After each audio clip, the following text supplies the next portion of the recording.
It's his 125th game for the Magpies, and Shane Wakelin all the way from fullback snares the goal. It's been a real success, hasn't it, Wakelin, again this year? Wakelin, metres in the clear. This kick important, and that's a beauty coming out. Precision. Punched away by Whitlam. Still in the space. Coming through Wakelin. He's never kicked a goal from Collingwood. He has now. Welcome back to Finance Friends, your personal seat at the table with leaders shaping the financial world.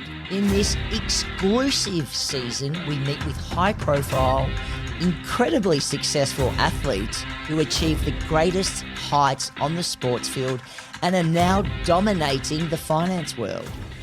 On today's episode of Finance Friends, we had the incredibly insightful Shane Wakelin, who played 15 years of football across St Kilda and Collingwood. 251 games, or maybe 252 games across the clubs. Currently works as an executive director and head of distribution at a private real estate credit fund called ARK Capital. He's an owner in the business and has helped grow the business by 400% in the last, or over 400% in the last 3 years.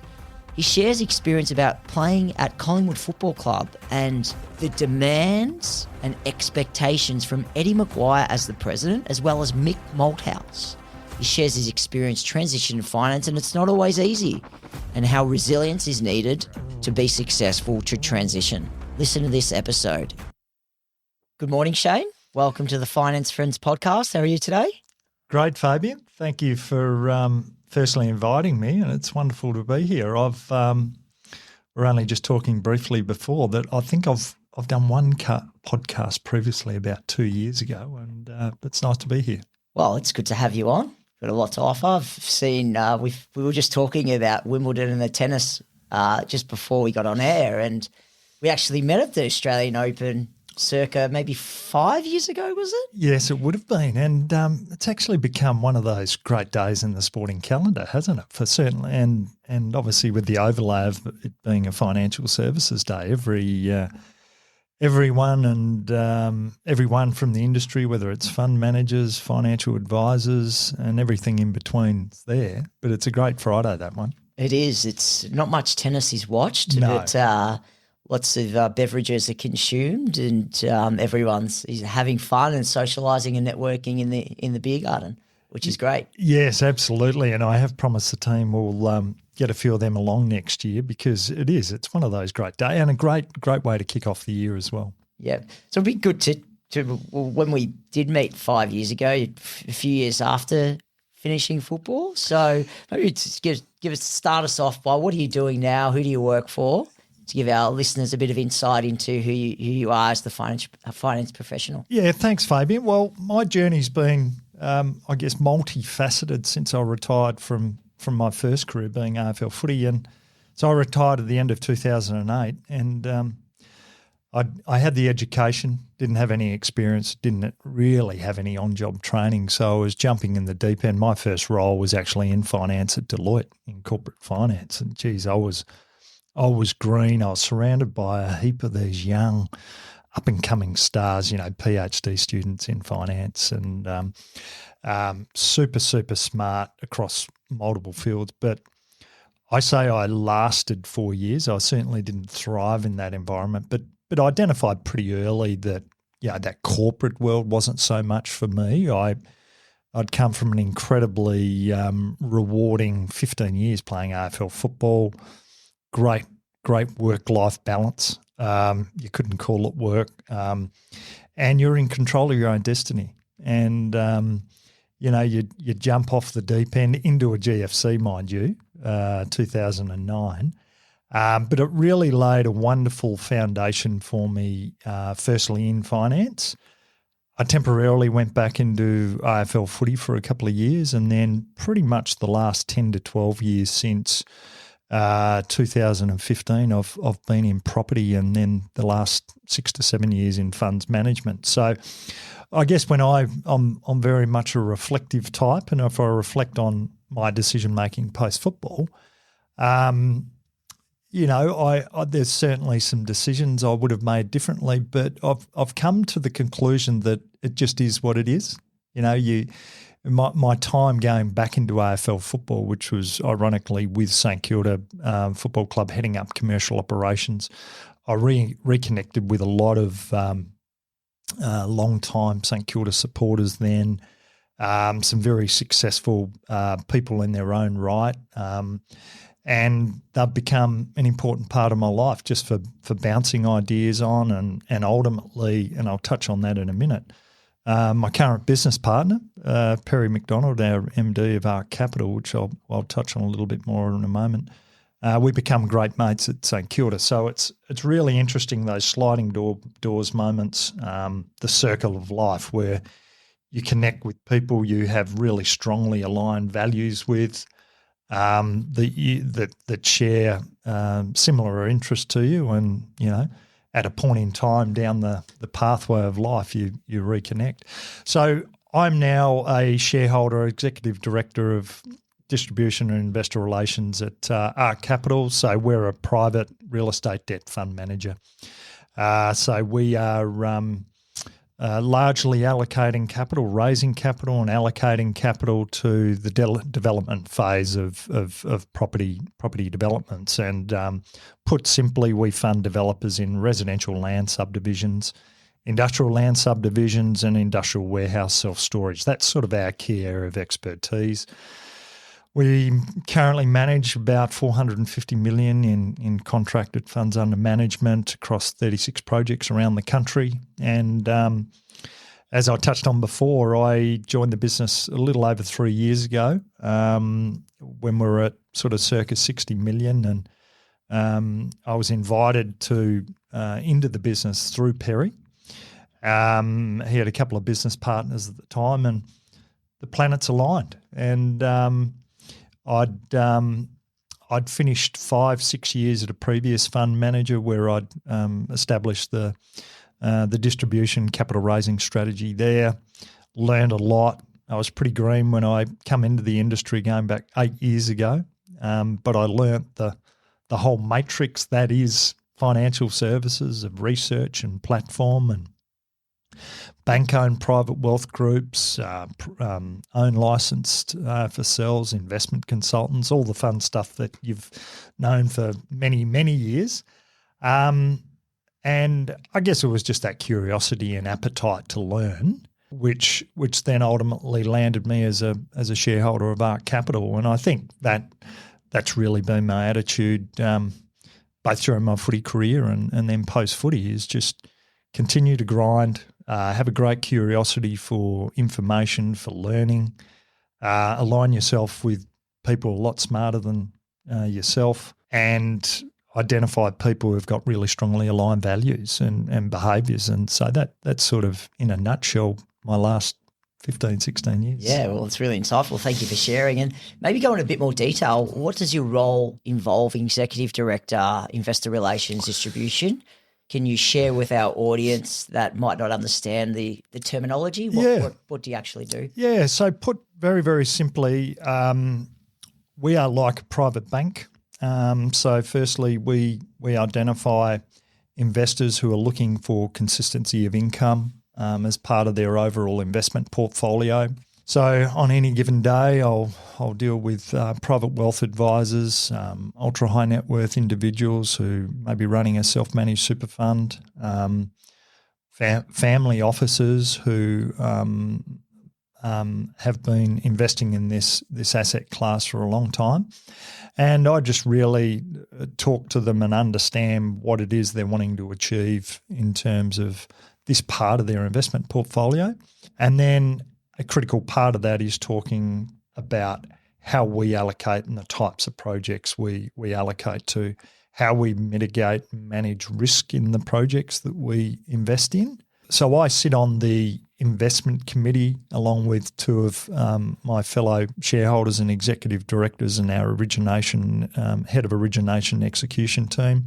So I'm really passing knowledge on the individual projects that we invest in. I'm passing that knowledge and information and transparency around how we're managing risk to the investors. And really, that's what I do. I'm maintaining those relationships. I have a very a very well organised investor relations team that make it a lot easier for me to be able to be out and talk to those investors and build and maintain those relationships. And I guess as a business, we just run two individual funds. One's the ARK Wholesale Mortgage Fund, which is what we call a single contributory fund. And then we manage a pooled fund. So that allows our investors to invest in a diversified portfolio of what we call first mortgage funds. So simplest way I explain it is we're like a private bank. When we allocate debt or allocate capital to projects, we are no different to a bank in terms of our risk and due diligence processes. And once we settle a loan, we're taking security over that underlying asset. So that's protection for our investors. And we lend up to, on average, 65% of the underlying value of that particular property. So the downside is that's how we ultimately protect investors' capital. No, that makes sense. So if something does go wrong, they can't pay the debt, then you can take over the asset, and there's a bit of fat, you could say, between the value of the asset versus the loan. Absolutely, and the way we explain our investment philosophy, we're allocating capital where our investors will get a good return, but our number one investment rule is protection of capital. Make sure that money's returned to the investor. Absolutely. I'd say all of the investors we invest on behalf of, they've either been very successful in their own right, they've made their money, sure, they want an income off it, but the number one rule is to protect that capital, and that's really reflected in our appetite for risk. It's at the heart of that is the integrity of our origination and execution team, and also the leadership and the due diligence processes, the legal and compliance checks that we have integrated into the overall business. Yeah. What do you think the most important skills are in your current role? I think the number one rule is integrity. That's hard to measure, and really that comes back to leadership. We've established a really strong culture within the four walls at ARK. Culture's a thing that there's a lot of talk around it, but it's something we've really put a lot of work into. We have a lot of pride in how we treat our staff, how we communicate internally, how we consistently communicate with our investors.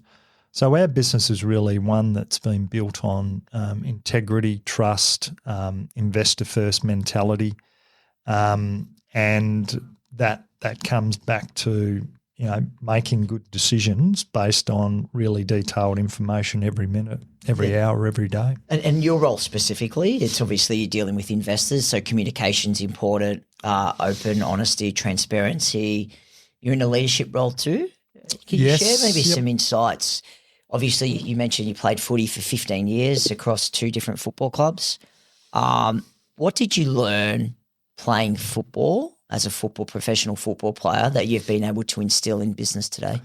Well, firstly, the number one thing I learned was just ability to overcome adversity. Get knocked down, get up again. That was one.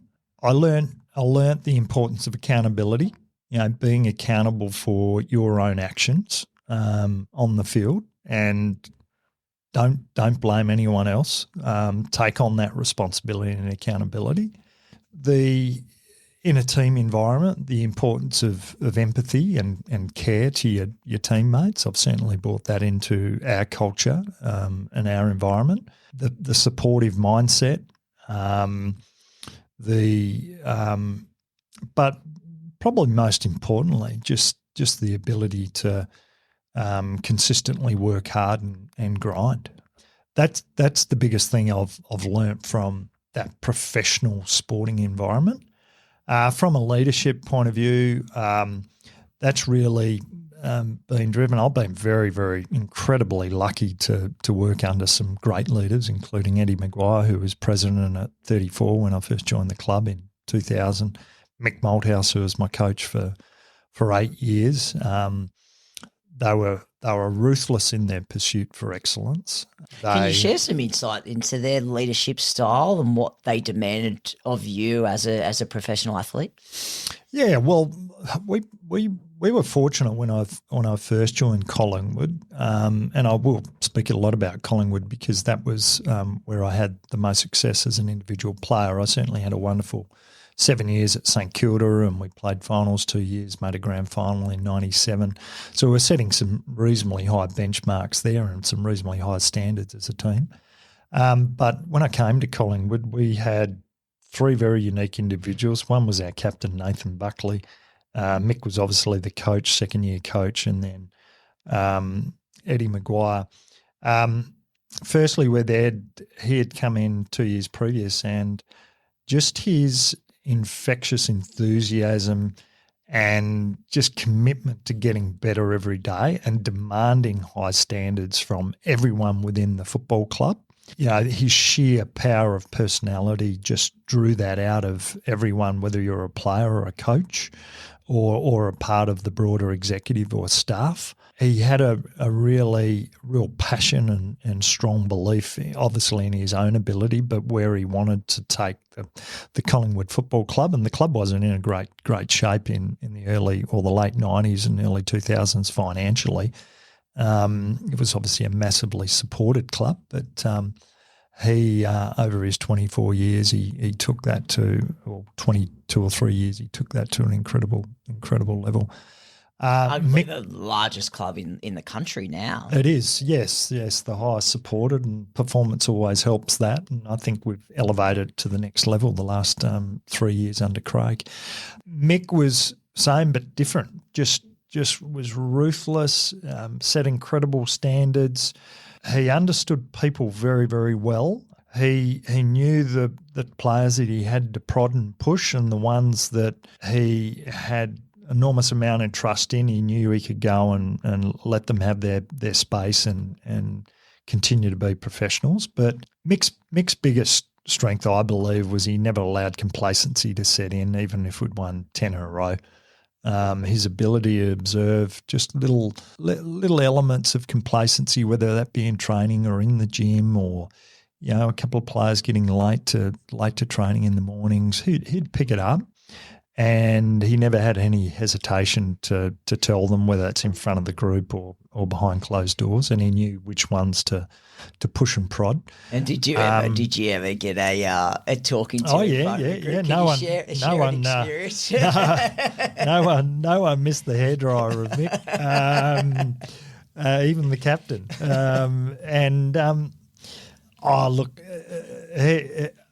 did. One of the best ones was in my last year. I played my 250th game, and I'd had a bad hip towards the end of the year, and he rested me in round, I think it might have been round 21 and 22. And anyway, my great mate Simon Prestigiacomo that I played alongside, he had been injured pretty much all year, and he brought him into the side in the first final against Adelaide. And anyway, Mick, to his credit, I was probably sulking a little bit, very disappointed. Thought I played my last game of AFL footy. So I was pretty disappointed that I didn't have that opportunity. And then he just absolutely gave it to me, for sulking and not being the team player. And he was right, and he demanded that, whether you're playing or not playing, he demanded incredibly high standards of behaviour. And in hindsight, he was right. I was selfish, and fortunately, Presti got injured the week after, and I come in for my last game against the Saints. I quite often think back that, you can think selfishly about a moment like that as a player, but you can also look at it from Mick's point of view, and that was an insight into him just driving these standards that it's team first. And that was the hardest thing about playing AFL footy.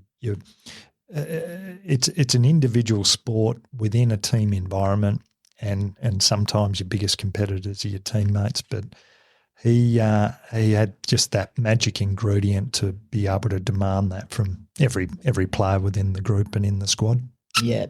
And at what point did you talk about finishing up last game in 2008, was it? Yes. Against St Kilda. Was that a final?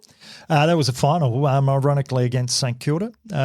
We kicked terribly. I think we kicked 9 goal 18 and the Saints kicked 15 goal 7 and not that you can remember anything. I've got a funny thing for numbers, but not all numbers. But and that was, and I knew mentally and physically I still was okay. I had a bit of a hip problem, but I could have gone around one more year. But I think you reach that moment as a player, and we had the emergence of Benny Reid and Nathan Brown and who would both become premiership players two years later in 2010. And you know, when you get older, you take on these mentoring roles. As hard as it is, you're sort of passing the baton to that next generation of players, and which is a sort of a funny situation because your competitor in you just wants to squeeze out every little element. It wants to squeeze out another game, another season. But you sort of reach that point of calmness, I think, and I certainly did after that game. I'd certainly thought about it before that night, but I just made that decision after the game, and I didn't want any fanfare. It's not how I played my footy, and I just quietly, retired after the game. And not like these days, they roll out the players and put them up in press conferences and splash them over Instagram. It's fantastic what they do these days. It's incredible from a supporter's point of view. Yeah, it is good. And so at what point did you realise, what point did you start getting ready for life after footy?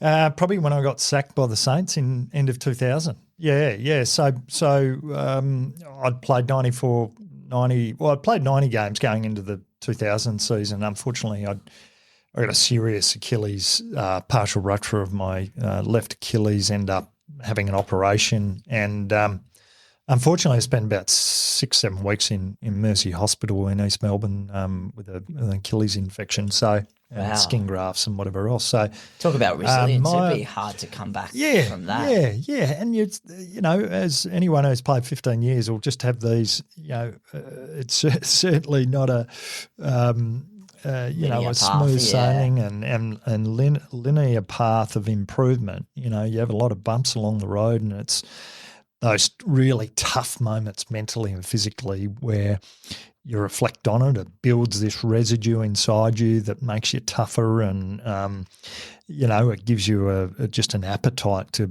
get better every day in all parts of your life. So bang, Malcolm Blight had come on board as a coach, and I was sacked after playing pretty much every game of 98, 99. So that was a pretty sobering moment, you know.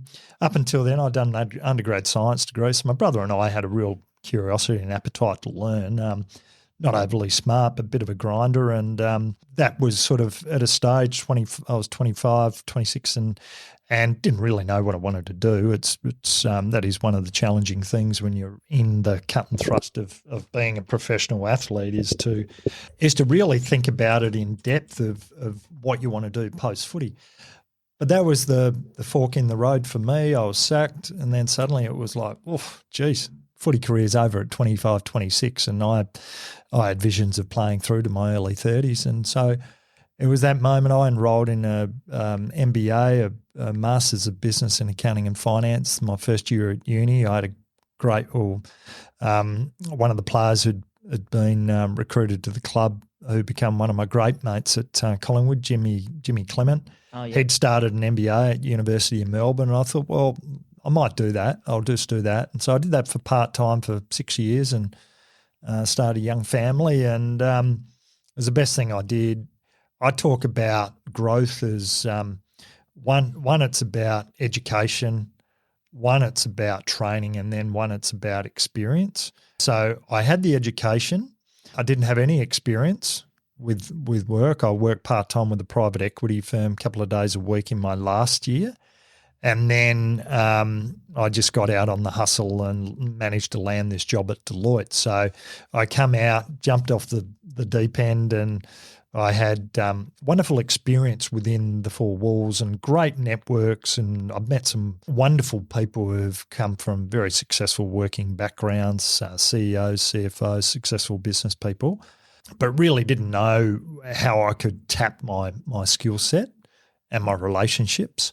So I thought the best place to start would be at a big four firm. So, that was really the start of my journey. And I honestly reflect and admit that, up until 40, my role at the Saints was made redundant. So I quite often joke I've been sacked by the Saints twice. And I'm sure there's been a lot of others who've been sacked twice by the Saints over the years as well.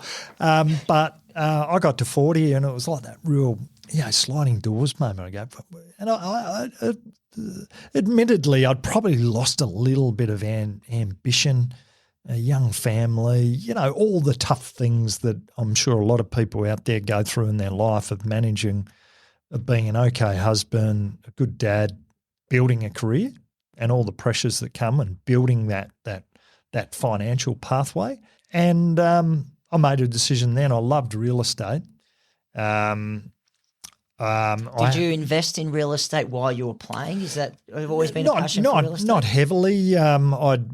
We'd done a few minor small renos on houses, but that was the extent of it. But just the curiosity side of it just allowed me to just continue to read. So I actually went into a sales role with one of the large volume builders, the ABN Group. A good mate of mine owns the business here in Victoria. And I would recommend it to every ex-sportsman or AFL player that comes out is to go into an environment, one, where you get educated well on good, strong sales process, and two, find a company that's going to help train you in that space. I was 40, undergrad science degree, MBA in accounting and finance, and I was largely in a sales role, but it was the best 3 years I ever had in terms of just being honest with myself, really paring back what I wanted to do and the industry I wanted to be in. And then that naturally evolved into coming into funds management at what would have been 42, and then that opened up a huge landscape. And it was that moment where I thought, gee, I looked at it from understanding where the investment capital flows, from whether that's the industry super funds through to personal self-managed super funds, who's managing that money on behalf of individuals, what products are they investing in outside the equities and the stock markets. So what ultimately was the foundation of property. My opportunity to come into funds managed with an unlisted property fund manager then opened up this whole environment to the investment markets, and that just tapped my curiosity and learning. And as I touched on before, the interesting thing, I'd met my current fellow business partner, Perry McDonald, at St Kilda back in 2012. And then the opportunity to buy into the business in 2022 arises off the back of just an ongoing friendship and I guess an understanding of what he was wanting to do with the business. So It's amazing how those sliding doors work. Yeah, it's just important to, as you said, be inquisitive and be willingness to learn and meet people, and opportunities will become available as a result of that. So can you share your biggest challenge maybe from finishing professional football to transitioning into the finance world? Yeah, I think the biggest challenge was uncertainty for me. I was fortunate. I was paid reasonably well in my first role at Deloitte, and I'm quite honest and transparent in sharing with this. But the biggest challenge was just the uncertainty of every day, feeling like a bit of an imposter because, there was a high degree of accountability in those workplaces, and I was stuck between that role where I didn't have the intellect, the IQ, the attention to detail of some of these young grads that were incredible on Excel spreadsheets and writing reports and business cases, but I didn't have the language. I had very good relationships across different people I'd met along the journey, but I didn't have the language to then be able to sell a product or to sell a service. So I was sort of caught between this difficult situation. I knew that was going to take a lot of time. Fortunately, I was able, through a very good mate of mine and who was in an executive role at a government organisation or a new authority, we were able to land a significant job for the firm, and that sort of just bought me time. But the biggest learning I had was I had come from being a professional athlete where you're in control of your destiny. You have a bad game, you just get to work on a Monday, you get a good night's sleep, you eat well, you come with a fire in the belly, and you just learn to you get back on track. You get your mental side of it switched on. You train your bum off. You hit the gym hard. You develop confidence in your hands and your kicking, and you kickstart your week again. Yeah. To get that confidence back on the field. And so you have this. I always said once I was through that first 3 to 4 years of AFL footy at the Saints, I'd become a pro.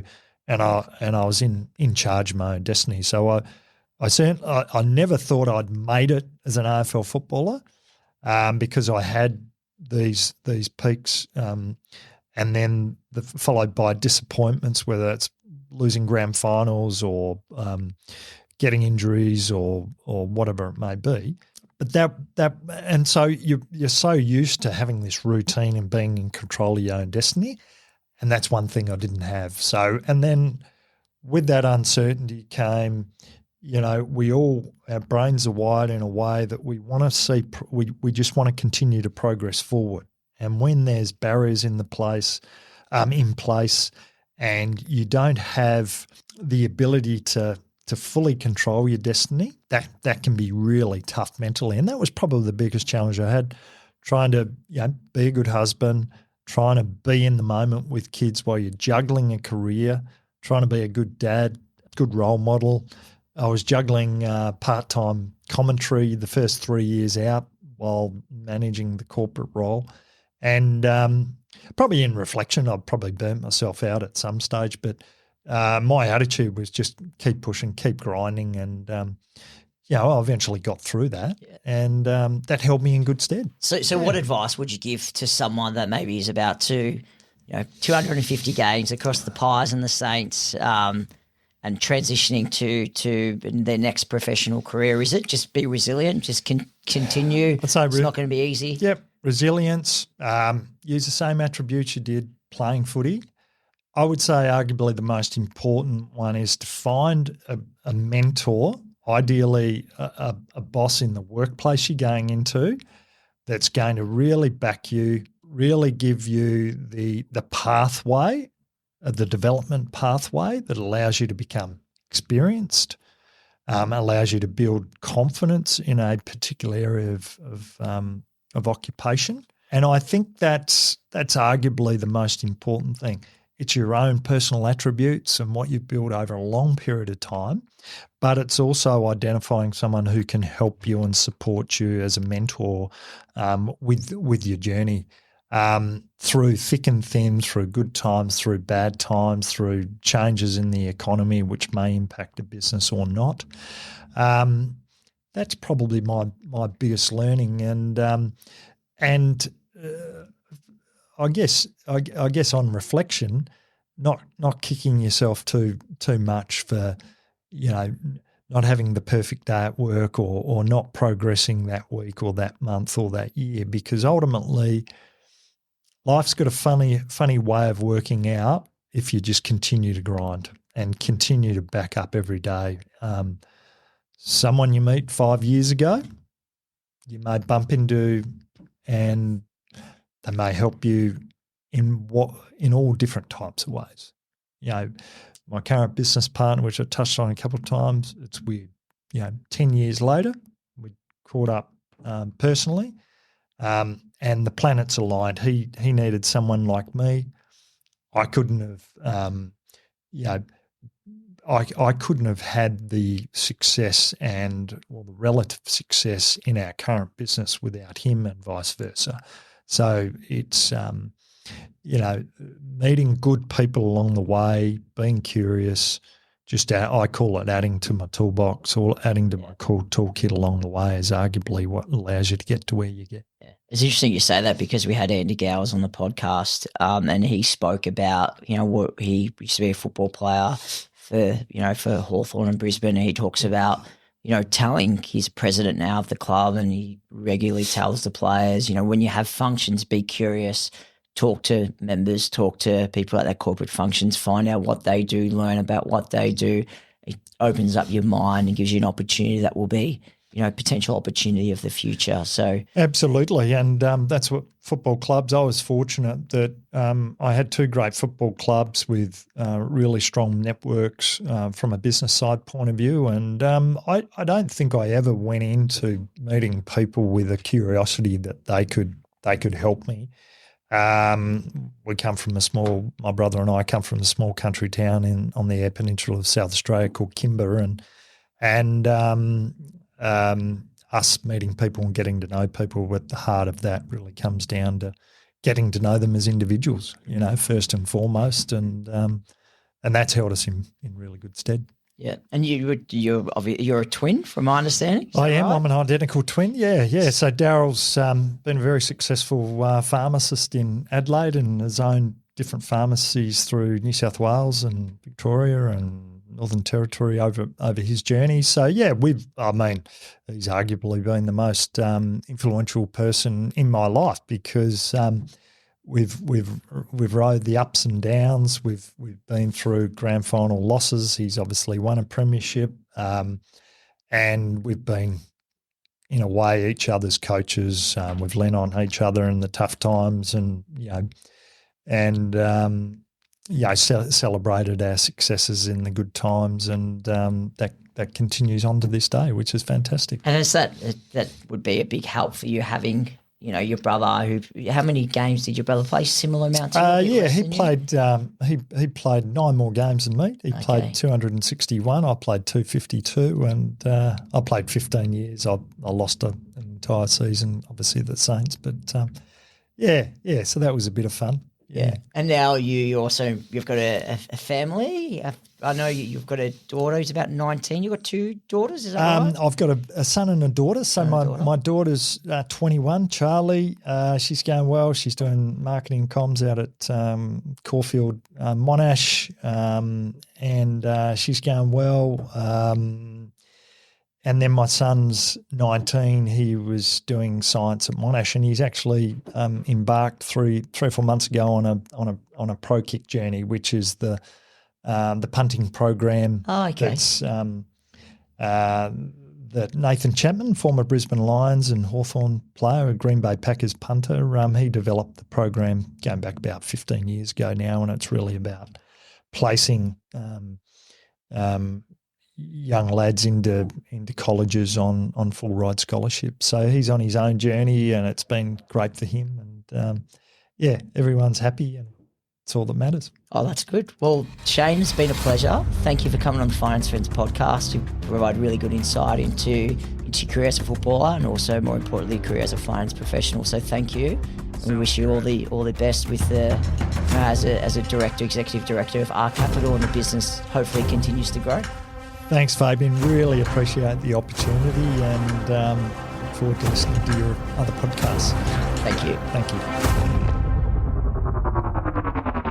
Thanks for listening this week. Stay tuned for our next episode, and keep up to date with us by following the Finance Friends podcast on Instagram and TikTok. Plus, connect with us and our guests over on our LinkedIn page, all linked in the show notes.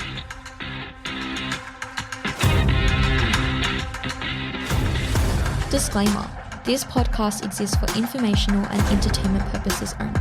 The personal opinions of the speaker and guests do not represent the view of any other party. If this recording contains reference to financial products, that reference does not constitute advice nor recommendations and may not be relied upon.